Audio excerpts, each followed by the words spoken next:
नमस्ते सदावत्सले मातृभूमि। हम लोग एक विशेष विषय पर चर्चा करने जा रहे हैं। मौलाना मदनी ने सहारनपुर के देवबंद में जो 5,000 देश भर के मौलानाओं का, ख़ासतौर से आपने अगर पिक्चर देखी होंगी तो ऊंचा पैजामा और लंबा कुर्ता, मतलब जो बहुत सारे मुस्लिम स्कॉलर्स कहते हैं कि छोटे भाई का पैजामा और बड़े भाई का कुर्ता पहनकर ऐसे 5,000 मौलाना इकट्ठे हुए। ऐसा भी लोगों ने दावा किया कि एक रूटीन वर्क है और ये जल्द से होते रहते हैं। जल्द से मतलब ये एक्सरसाइज होती रहती है। लेकिन इस बार की एक्सरसाइज कुछ ज़्यादा महत्वपूर्ण थी, अगर वो एक्सरसाइज थी तो, या फिर मैं कहूँ ये शक्ति प्रदर्शन था जो बहुत महत्वपूर्ण है। पूरे देश को जानने की आवश्यकता है मन में क्या विचार है, और ख़ास तौर से बिटवीन द लाइंस जो लाइनें बोली गई, उन लाइंस के बीच की क्या बात है, कड़ी क्या है, क्या कहना चाहते हैं।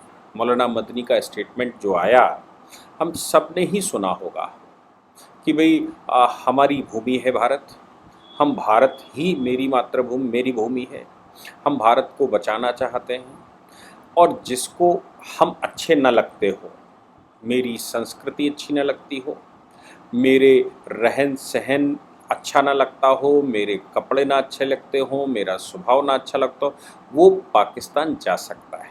अब पाकिस्तान, मैंने वो बयान सुना तो उसमें पाकिस्तान शब्द मैं शायद नहीं सुन पाया, लेकिन बहुत सारे न्यूज़पेपरों में मैंने देखा कि उसमें पाकिस्तान शब्द इस्तेमाल किया गया है कि पाकिस्तान चला जाए, चले जाएं।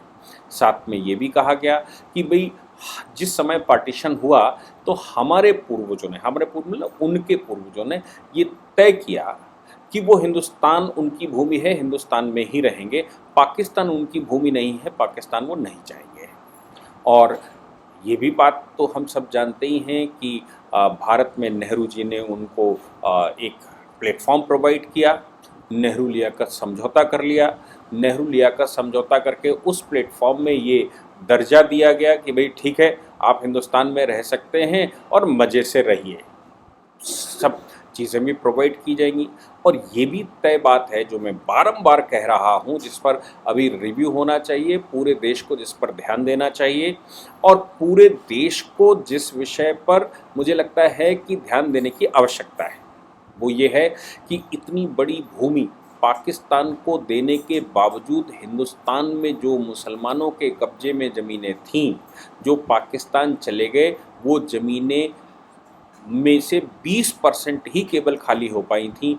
80%, 60%, कुछ लोग कहते हैं, मैं मानकर चलता हूँ कि 60% भी अगर मान लें तो 60% भूमि आज भी उनके ही भाई बंधुओं के नाम, उनमें से ही कुछ लोगों के नाम, उनमें ही किसी न किसी प्रकार से वक्फ बनाकर छोड़ना, कोई मस्जिद के नाम से छोड़ना, तो कि कोई कोई और नाम से छोड़ना, कुल मिलाकर वो ज़मीनें भी उनके पास ही रहीं।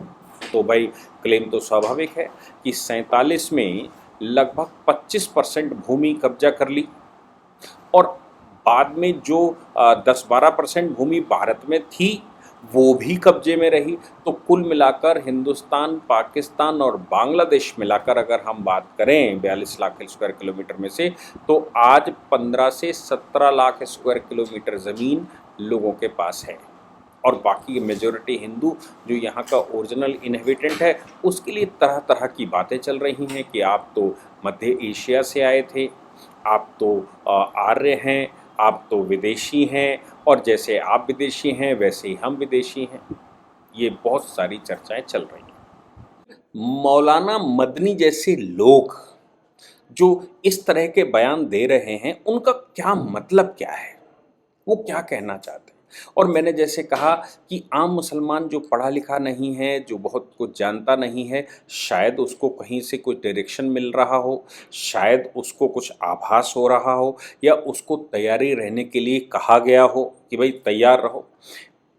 मेरे पास सूचना है कि एक सज्जन चौराहे पर खड़े होकर एक शॉप पर कह रहे हैं कि ये सरकारें ना मानी तो फिर बहुत बड़ा दंगा होगा, बहुत बड़ा, इतना बड़ा दंगा कि हिंदुस्तान ने कभी देखा नहीं होगा। इस तरह की चर्चाएं आम हो गई हैं हिंदुस्तान के अंदर। क्यों? क्योंकि मौलाना मदनी ये कह रहे हैं कि हमारे मुसलमान को इग्नोर किया जा रहा है, हमें रोड पर चलने नहीं दिया जा रहा है, हम टोपी पहनकर निकलते हैं तो हमको चिन्हित किया जा रहा है, हमारी मस्जिदों को जो जिन आक्रांताओं से वो अपना संपर्क नहीं रखते, कहते हैं कि आक्रांताओं से हमारा कोई संपर्क नहीं, उन आक्रांताओं ने जो मंदिर तोड़कर मस्जिदें बनाई हैं उनको छीना जा रहा है। कौन छीन रहा भाई? हिंदू समाज मेजॉरिटी जो 86% के लगभग कहा जाता है, या 80% मान लीजिए, वो 14% लोग जिनको पाकिस्तान में जो चले गए थे, जिनके लिए पाकिस्तान अलग देश 47 में बनाया गया था, उन लोगों के कब्जे से वापस लेने के लिए जब 47 में बड़ा बंटवारा हुआ था, उस बंटवारे में कहीं कोर्ट कचहरी तो था नहीं, उस बंटवारे में कहीं हाई कोर्ट सुप्रीम कोर्ट की पिटीशन तो थी नहीं, वो तो एक पॉलिसी मैटर था और पूरा देश बनाया गया था। अब आप कहते हैं हमारे पूर्वजों ने तय किया कि हिंदुस्तान में ही रहेंगे, ठीक है, रहिए, हिंदुस्तान में रहने में कोई समस्या नहीं, लेकिन जब आप कहते हैं ये मुल्क मेरा ही है और आप चले जाइए, तो इसका मैसेज बड़ा गलत जाता है। और वो समाज जो जिसको जिसको ये ज़मीनें, जिसको सारी मस्जिदें, जिसको सारे ये इमाम बाड़े, जिसको ये सारी वक्फें, जिसका लीगली सरकारी अधिकार था, उनको कोर्ट में केस करना पड़ रहा है कि हमारे मंदिरों को मुक्त कर दिया जाए। एविडेंस देना पड़ रहा है कि राम पैदा हुए थे, हकीकत में हुए थे। अपना आधार नहीं बताएंगे, भगवान राम का आधार ढूंढ रहे थे। ऐसी चर्चा भारत में अब आम हो गई है।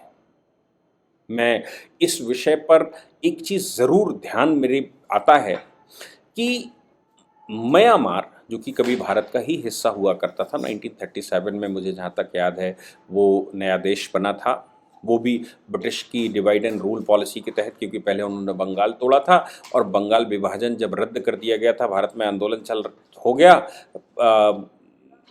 तिलक के नेतृत्व में, तो फिर बंगाल विभाजन तो वापस ले लिया, लेकिन उन्होंने म्यांमार अलग कर दिया था, जिसका नाम उस समय वर्मा हुआ करता था। 1954-55 में वर्मा भी आज़ाद हुआ, चूँकि एक ब्रिटिश पॉलिसी थी, एक वर्ल्ड पॉलिसी थी कि भाई सभी देशों को मुक्त किया जाएगा, सभी, चाहे छोटा हो, श्रीलंका जैसे छोटे देश हैं, मॉरिशस जैसे छोटे देश हैं, सभी मुक्त होंगे। यानी कि संसार भर से इंपीरियलिज्म खत्म होगा, उपनिवेशवाद खत्म होगा, और जो भी कंट्री हैं, जो भी एडमिनिस्ट्रेटिव यूनिट बना रखी हैं, उन एडमिनिस्ट्रेटिव यूनिट्स के पास पूरा अधिकार जाएगा, वो एडमिनिस्ट्रेटिव यूनिट्स पूरे के पूरे सॉवरेन होंगे और यूएनओ के पार्ट होंगे।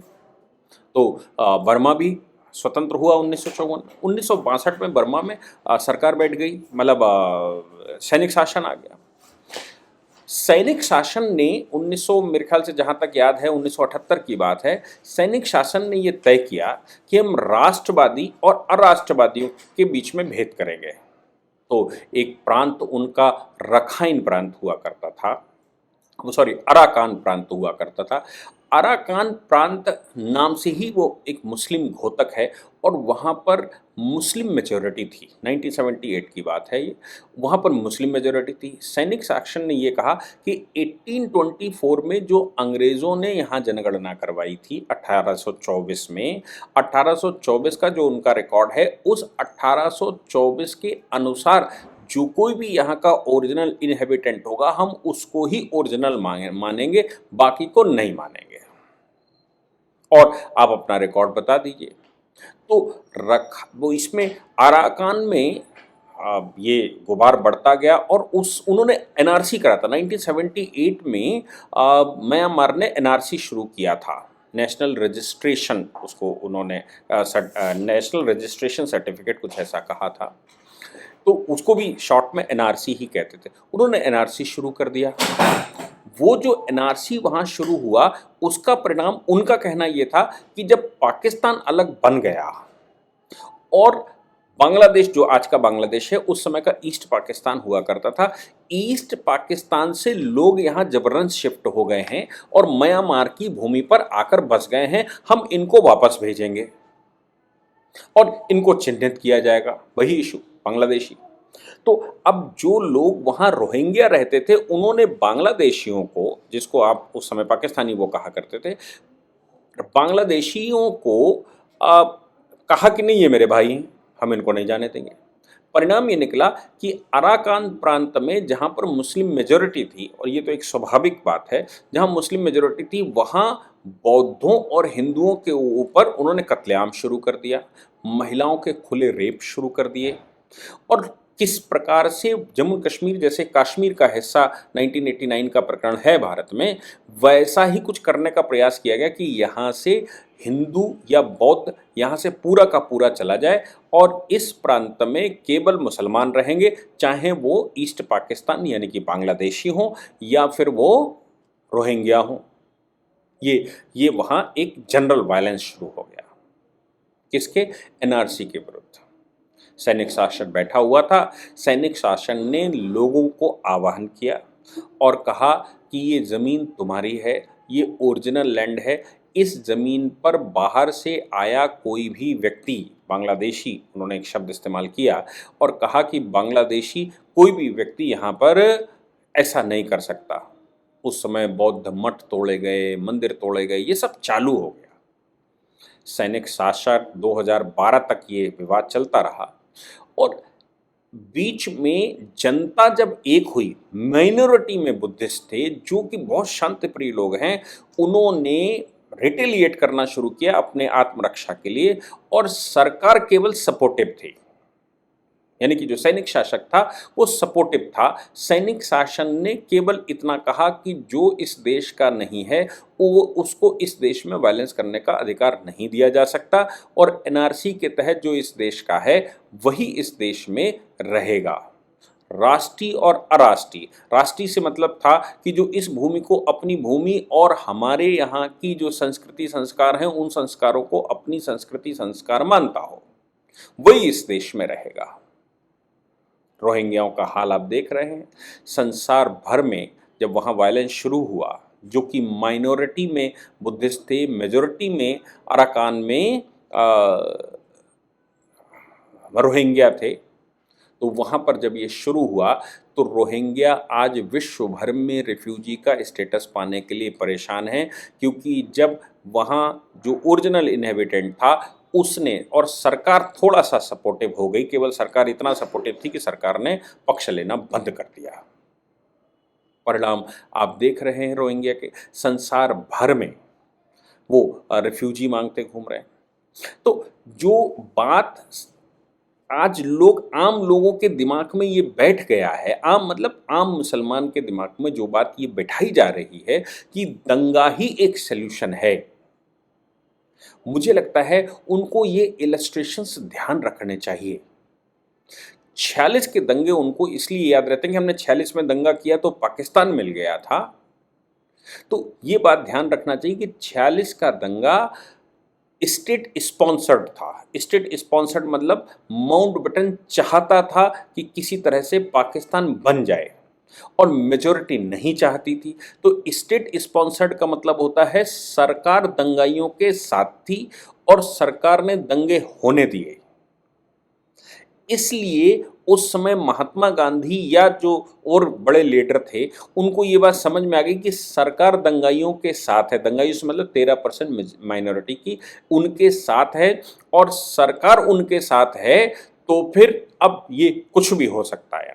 इसलिए पाकिस्तान स्वीकार किया गया। तो वो 46 के दंगे स्टेट स्पॉन्सर्ड थे, लेकिन उसका अपोजिट गुजरात के दंगे हुए, गोधरा कांड किया गया, गोधरा के दंगे हुए। तो ये जो दंगों की बात दिमाग में कहीं से भी आ रही है और मदनी जैसे लोग जो ये बयान दे रहे हैं, इनको ये बात बिल्कुल कन्फर्म कर लेनी चाहिए कि दंगा सल्यूशन नहीं है। दंगा अगर होता है भारत में तो जान माल का नुकसान तो सभी का होता है, देश भी पीछे जाता है, देश को भी नुकसान होता है, समस्याएं पूरे देश के सामने आती हैं और देश का भविष्य अधर में लटकता है, उस पर प्रश्न चिन्ह लगता है, उस पर उसकी प्रोग्रेस रुकती है। लेकिन कहीं ऐसा ना हो कि हाल रोहिंग्याओं जैसा हो जाए, कहीं ऐसा ना हो कि हाल उइगरों जैसा हो जाए, कहीं ऐसा ना हो कि हाल अहमदियाओं का जो पाकिस्तान में हुआ वैसा हो जाए, कहीं ऐसा ना हो कि पाकिस्तान में जो शियाओं के साथ हो रहा वैसा हो जाए। ये बात दिमाग में रखनी चाहिए। इसलिए सॉल्यूशन दंगा नहीं है, सॉल्यूशन है भारतीय संस्कृति को अपनाना, सॉल्यूशन है अपने पूर्वजों के द्वारा की गई गलती को सुधारना, सॉल्यूशन है पूर्वजों ने अगर गलती की है तो क्यों न उसको स्वीकार करके उस गलती को सुधार लिया जाए। भारत तो वैसे भी सहिष्णु देश है, संसार भर से जो रिफ्यूजीज आए उनको भारत ने ही हमेशा शरण दी। उनका बड़ा इलस्ट्रेशन पारसी समाज है, आप उनको देख सकते हैं। उसका बड़ा इलस्ट्रेशन यहूदी समाज है। लेकिन इन लोगों ने भारत में आकर भारत के लोगों की कृतज्ञता मानी और स्वीकार किया। इसलिए भारत ने इनको अलग स्थान देने के साथ साथ उनकी पूजा पद्धतियों की व्यवस्था भी की और मेजॉरिटी हिंदू समाज से कहा कि नहीं, ये हमारे शरणार्थी हैं और शरणार्थियों की सेवा करना, इनको सुरक्षा देना भारत की जिम्मेवारी है। इसलिए आज भी पारसी जो सबसे बड़ा संसार का माइनॉरिटी, हिंदुस्तान का माइनॉरिटी ग्रुप है, सबसे बड़ा माइनॉरिटी, उसने कभी शिकायत नहीं की कि उसको हिंदुस्तान में कोई समस्या है। टाटा जैसे लोग देश भर में राज कर रहे हैं। लेकिन जिस समाज ने भी ये कहा कि नहीं, ये मेरी भूमि है, हम शरणार्थी नहीं हैं, ये मेरी भूमि है और तुम यहां से चले जाओ, कश्मीर को खाली करो, अराकान को खाली करो। उसको बाद में हालांकि म्यांमार सरकार ने उस अराकान का नाम ही बदल दिया, उस प्रांत का नाम ही रखाइन रख दिया। क्यों? क्योंकि वो अराकान जो है वो एक एक एक जो आक्रांताओं की सोच को जाहिर करता है। इसलिए मैं सभी से विनम्र निवेदन करता हूं देश भर में कि ये जो भड़काया जा रहा है, ये जो आपको भड़काया जा रहा है, ये सॉल्यूशन नहीं है, ये आपको समस्याओं में खड़ा कर देगा। और मैं आपको फिर से कहता हूं कि जो 14% लोग हैं, 14% लोग हैं जिनके लिए ये मदनी ने ये कहा कि हम माइनॉरिटी नहीं हैं, हम देश में दूसरी सबसे बड़ी आबादी हैं, 14% ही है ना। इसलिए ये 84% को, 80% को भड़काने का काम मत करिए। और बाकी भड़काने से मतलब उनको उत्तेजित मत करिए, प्रोवोक मत करिए। और बाकी जो ये 14% जो अपने आप को कह रहे हैं, इनको ये बात समझनी चाहिए कि ये मौलाना जो भड़काने का काम कर रहे हैं, ये यहाँ से निकल लेंगे, इनको किसी को क्षति नहीं होने वाली।